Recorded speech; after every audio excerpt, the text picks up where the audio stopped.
Hi y'all, welcome back to my channel. I am going to do another quick video for you today. This one is super duper important. This is like the basis of everything you're going to need to know when we get into like the psychopharmacology, different disorders and what neurotransmitters are associated. So this is a big one. Again, it's going to be quick. It's just the basic foundation, but I like to do this with the PowerPoint because then you can refer back to it. So we're going to go over neurobiology and the neurotransmitters and their functions at a very basic level. We will get further into this. So very quickly here, adrenaline, we're going to think fight or flight. I mean, if you think about it, you get scared, you're going to get a surge of adrenaline. You're going into the fight or flight mode. Your heart rate's going to increase, blood flow. That all makes sense. I think we all kind of know that. For the noradrenaline, norepinephrine, this is going to work on concentration and responsiveness, also that increased blood flow. So if you think about it, if you came from like a medical background, we use norepi in a code to, bring that blood flow back to kind of bring them back. So that norepi is very important in almost like think of a fight or flight response as well. Very similar to that adrenaline. Dopamine. So our neurotransmitter dopamine.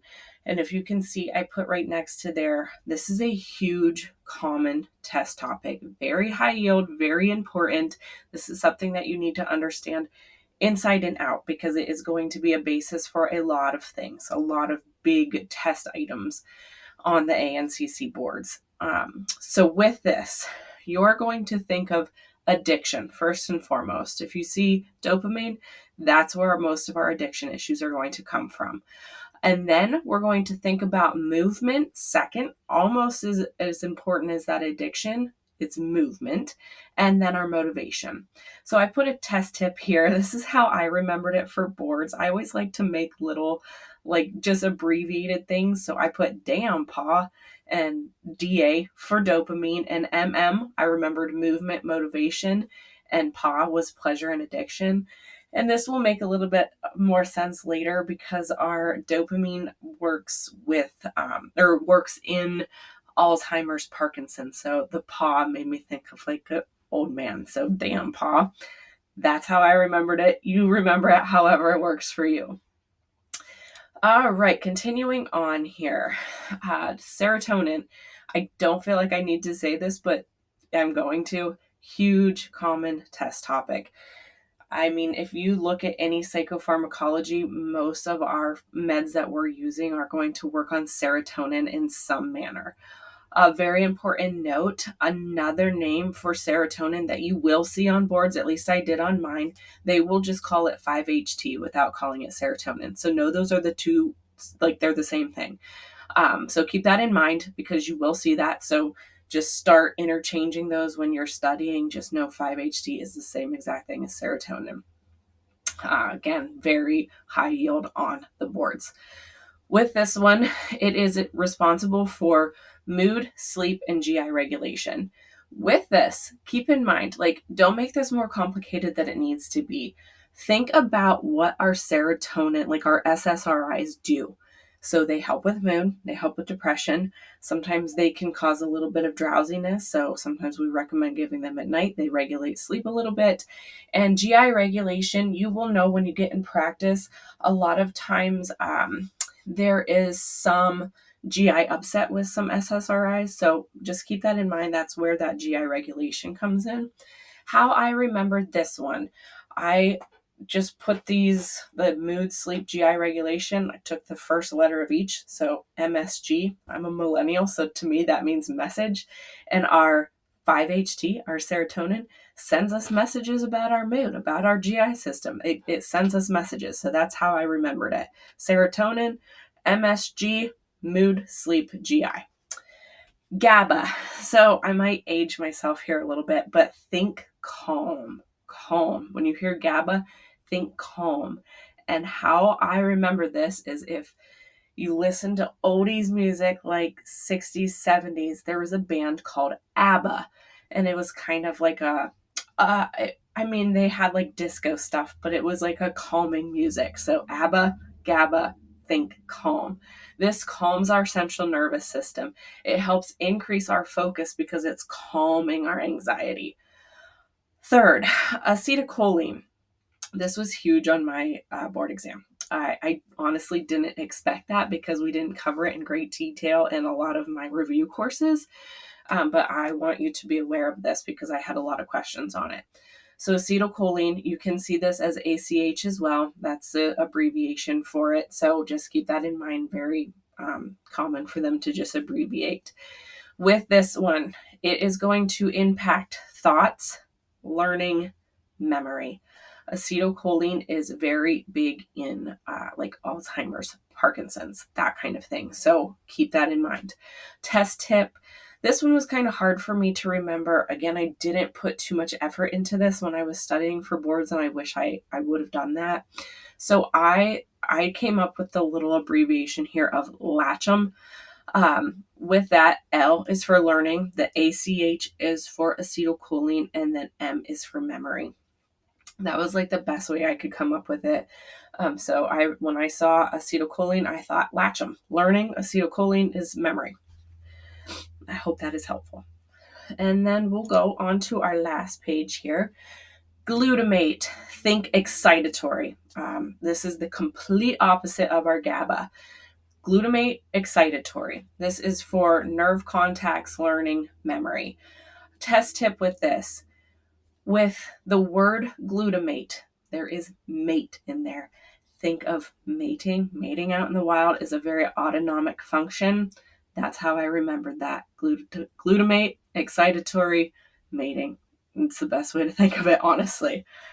And then endorphins on here. Think euphoria. I don't know if any of you remember the movie Legally Blonde, but when she goes to court and is talking about catching the one person in a lie, and she says, and exercise gives us endorphins. That's how I remember this. So if you haven't watched Legally Blonde, it's from like the 2000s. Go watch that. You'll know what I'm talking about. And lastly here, our cheat sheet must know items. I cannot emphasize this enough. You have to know this. I put an actual screenshot of my cheat sheet that I memorized for boards, and then I went in to the board exam. I wrote this all out on my dump sheet that they give you like in the beginning, the 20 minutes to write things down. This is what I went in and I wrote. This was literally so important. I cannot emphasize it enough.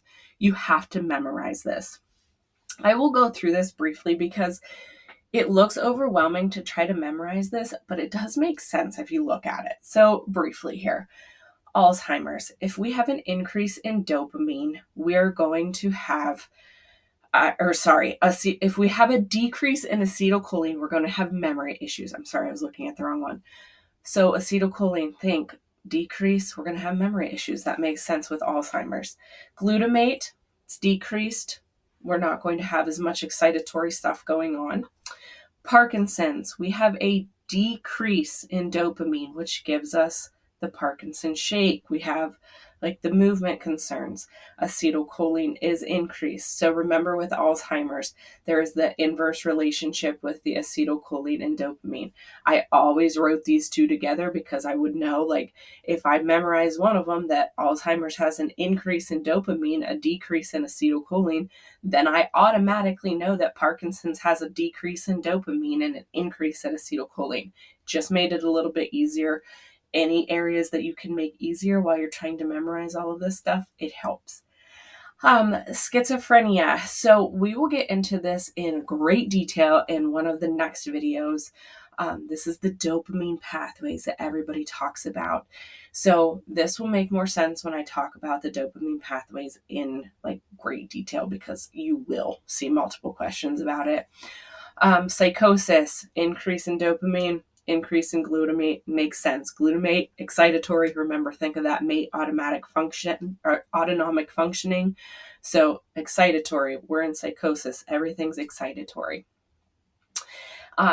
Anxiety, so our GABA, remember our GABA is our calming. That's what we have. When we have enough GABA, we have calm.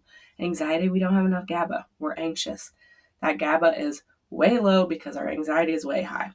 Our serotonin, think about psychopharmacology here. How do we typically treat anxiety? An SSRI, usually, that's where we start. And it's because we have low serotonin. So that makes sense. Just think about it that way. And then glutamate, think about it. Excitatory, stressed, glutamate. It's going to be increased in anxiety because we're anxious. Our OCD, we'll get more into this. This one, it's not going to make sense to you right away like the ones above that made sense. But just remember our norepinephrine and our norepi and our serotonin are going to be decreased. The serotonin makes more sense because, again, we tend to try to treat OCD with like a SSRI. So it would make sense that our serotonin is low. Bipolar, I feel like this one makes the most sense. There is a ton of research out there that is showing that like there is probably 1 million transmitters that are neurotransmitters that are involved with bipolar, and they're not exactly sure how.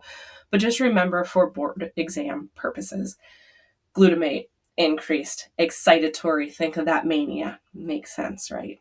In our SUD, remember a couple slides back when I said, when you see dopamine, you automatically think addiction. Well, here we go. Dopamine is going to be low here. In addiction, your dopamine is going to be impacted somehow.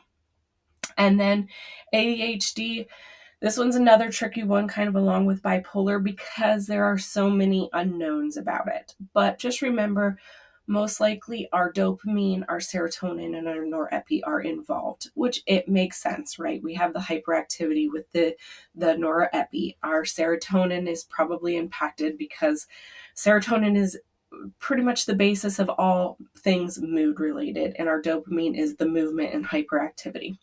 So I hope this is helpful. Brief overview. This last page here, this last screenshot, please screenshot it yourself, download it, whatever you got to do.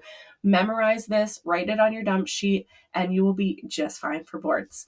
So we'll wrap up. If you have any questions, again, I always put my little email and all my spiel in the summary. Reach out to me, and I hope to see you again here soon.